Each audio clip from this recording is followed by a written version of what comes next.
I received a package with no sender. Inside was my own passport. I don't usually get packages. I'm not an online shopping addict, and I definitely don't have random people sending me gifts. So when I opened my door one morning and saw a plain, unmarked cardboard box sitting on my doorstep, my first reaction was, wrong address. Not mine. Move on. No name. No shipping label. But something about it felt tough, like it was meant for me. And when I opened it, that's when the real nightmare began. Inside the box, there was only one thing. A passport. My passport. Or at least it looked like my passport. Same worn-out navy cover, same tiny rip on the side, same familiar weight in my hands. I flipped it open, expecting to see my face. Instead, I saw a stranger. The name? The details? The ID number? But the photo? It wasn't me. It was someone who looked eerily similar, but not exactly like me. The note that sent chills down my spine. At the bottom of the box, there was a folded piece of paper. Shaky, almost handwritten letters stared back at me. You are no longer you. I felt an actual chill run down my spine. This wasn't some prank package from a friend. Someone had gone out of their way to create an exact replica of my identity and then sent it to me as if they were warning me. Or worse, replacing me. At first, I tried to be rational. Maybe this was just a bureaucratic screw-up? Maybe the passport office mixed up two identities? I called the passport agency, gave them my ID number, and asked them to confirm my records. The woman on the phone paused, typing for a long moment before saying, "Sir, it says here that your passport is currently in use." I blinked. In use? By who? According to our system, you entered another country 2 days ago. That's impossible, I said. I'm literally sitting at home right now. Silence. Then her voice turned serious. Sir, I need you to come into our office immediately. I hung up, my heart pounding. Somebody had used my identity to leave the country. And I had no idea who they were or what they were planning. That same night, things got even creepier. My credit card was declined at a grocery store, even though I had money in my account. My email password stopped working, like someone had locked me out. My phone started getting weird calls from unknown number. I picked up once. There was no voice, just breathing, and then a whisper. You shouldn't have opened the box. At this point, I was officially freaking the hell out. I decided to check my security cameras, the ones pointed right at my front door. I rewound the footage to the time the package appeared. And that's when I saw it. At exactly 3:15 a.m., a man walked up to my doorstep. A man who moved just like me. Same height. Same build. Even the way he turned his head, eerily familiar. But the worst part? When he looked up at the camera, he had my face. Who the hell am I? I shut my laptop so fast I nearly broke it.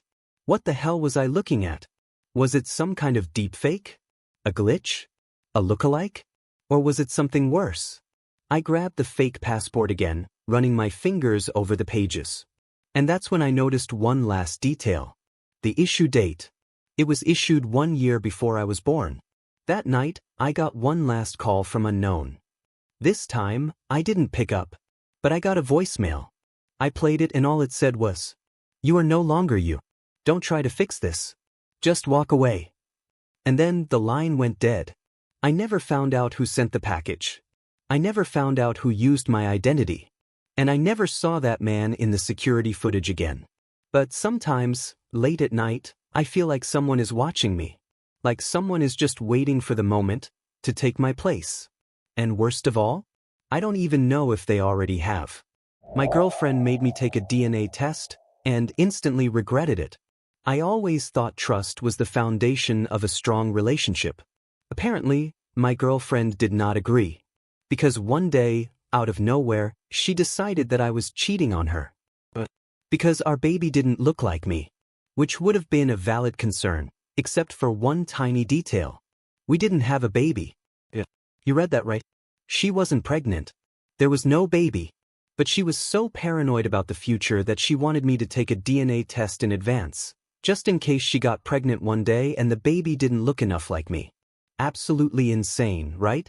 Well, buckle up. Because what started as her trying to catch me in a lie completely destroyed her family instead. The accusation that came out of nowhere. It all started one random Tuesday. We were chilling on the couch, watching TV, when my girlfriend, Emma, suddenly turned to me with a serious look.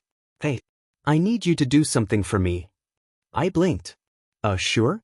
What's up?" She sighed, as if what she was about to say was completely normal. "I want you to take a DNA test." "What?" I laughed, thinking she was joking. "But, are we checking if I have Viking ancestors or something?" But she didn't laugh. Instead, she crossed her arms and said, "I just want to be sure that if we ever have kids, they're actually yours." I almost choked on my drink. "Emma, we don't even have kids." She nodded. "I know, but I've heard too many stories about guys raising kids that aren't theirs. I just need to be sure that you're not that kind of guy." I stared at her in pure disbelief. "So let me get this straight. You think I'm cheating on you, and you want me to take a DNA test for a child that doesn't even exist yet?" She nodded like that was a completely rational request. At this point, I had two choices. Argue with her and let this turn into a massive fight. Take the damn test just to prove how ridiculous this whole thing was.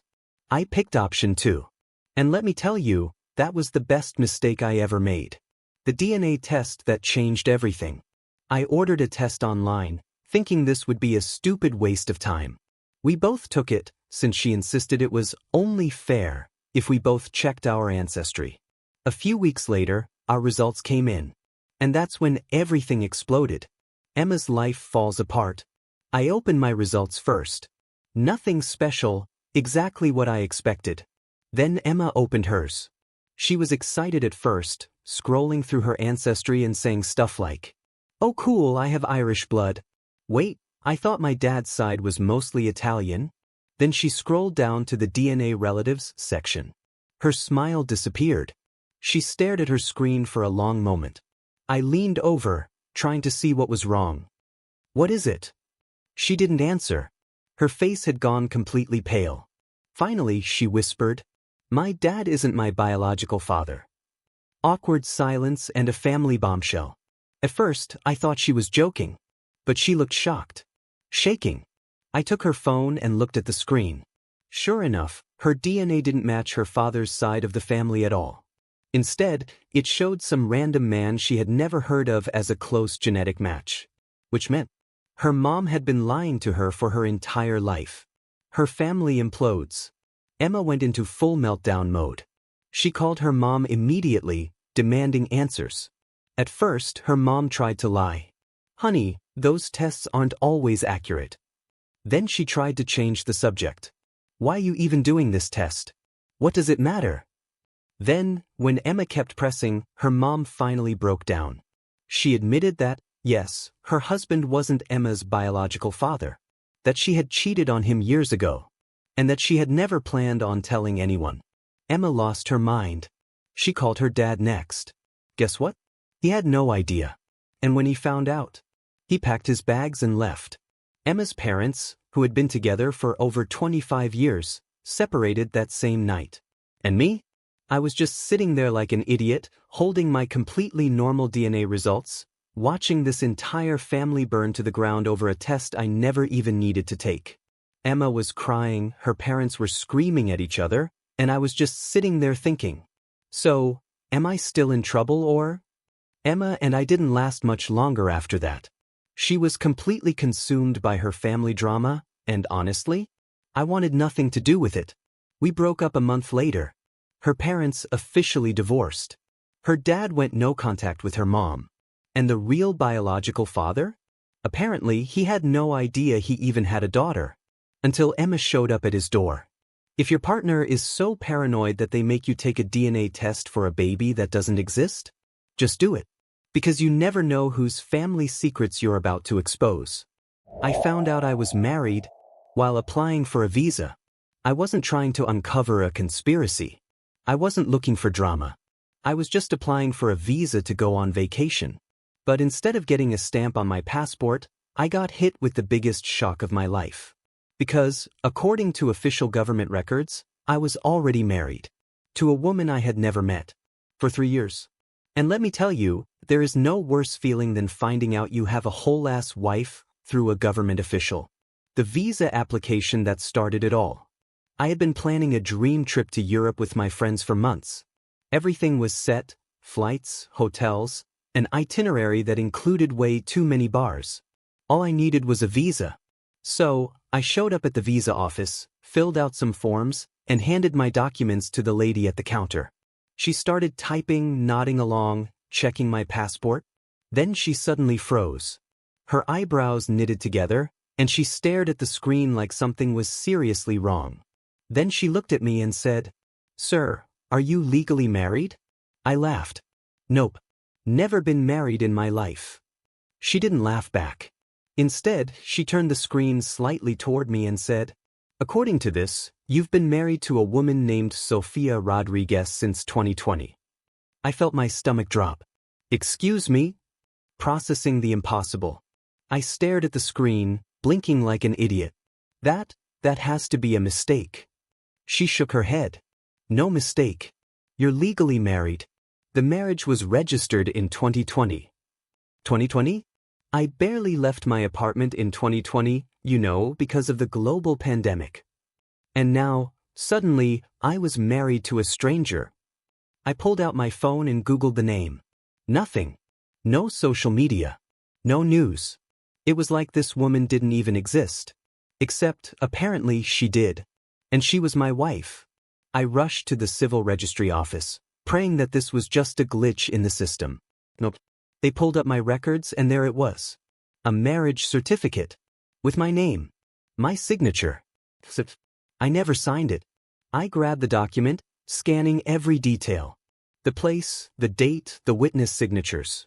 It was all fake. But somehow, it was official. I demanded to know how the hell this happened. The clerk sighed, clearly not surprised. "It's probably a visa scam." Apparently, some people fake marriages to get residency or citizenship in certain countries. All they need is a stolen identity, someone whose name they can use to make it look legit. And guess who was the unlucky idiot whose identity got hijacked? Tracking down my wife. At this point, I was beyond pissed. Who was this Sofia Rodriguez? And how did she manage to legally marry me without me knowing? After days of searching, I finally found a tiny lead. She had an old job listing online from years ago, enough for me to find an email. So I sent her a message. And guess what? She replied. Her email was short. "I'm sorry. I needed to do it to stay in the country." That's it. No apology. No offer to fix it. Just a casual admission that she had stolen my identity, used my name to fake a marriage, and disappeared. I immediately called the immigration office and reported everything. They started an investigation. And within a few weeks, they found out that Sofia had already left the country. She got what she needed, used my name, and vanished. Fixing the mess. Undoing a fake marriage is way harder than you think. I had to go through months of paperwork, court filings, and endless explanations to officials who didn't believe me at first. I had to prove that. Heavy checkmark I had never met her. Heavy checkmark I had never signed anything. Heavy checkmark my signature was forged. It took almost a year to get the marriage annulled. And during that time, I was legally married to a woman I had never seen in my life. By the time everything was resolved, the Europe trip was long gone. My friends went without me, and I spent that summer fighting bureaucracy instead of drinking in Italy. I never found out where Sofia went. And honestly, I don't care. The lesson? Always check your legal records. Because you might wake up one day and find out you have a wife you never met. I saw my face on a wanted poster, but I didn't do anything. Imagine turning on the news and seeing your own face staring back at you. Not in some feel-good local hero story. Not because you won the lottery. Because the police are looking for you. That's exactly what happened to me. One minute, I was just living my normal life. The next, I was being hunted for a crime I didn't commit. And the worst part? I had no idea how it happened. A normal night? Until it wasn't. It started like any other night.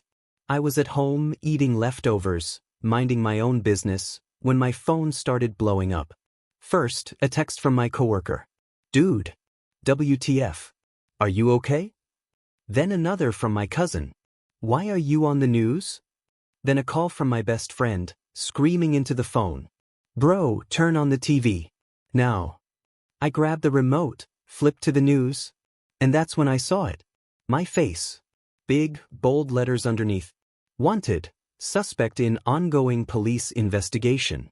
At first, I thought there had to be a mistake. Maybe it was someone who just looked like me. Maybe I was hallucinating. But then the news anchor said my full name. My actual name. And under my photo, it listed the crime. Armed robbery. Robbery. I dropped my fork. My entire body went cold. What the hell? I have never even held a gun in my life. I don't even steal office pens. How the hell was I being accused of an armed robbery? Trying to prove I wasn't a criminal. My first instinct was to call the police myself. I barely got past, "Hey, I think there's been a misunderstanding," before the officer on the other end cut me off. "Sir, we are aware of your situation. Please remain where you are. Officers will be arriving shortly."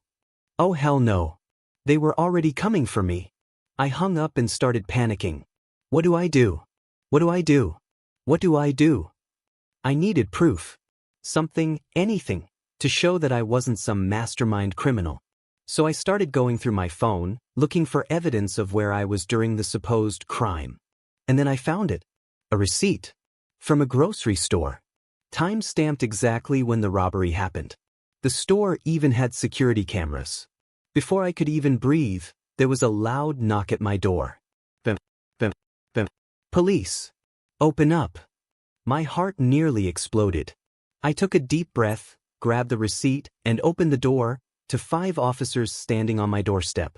Guns ready, like I was some kind of fugitive.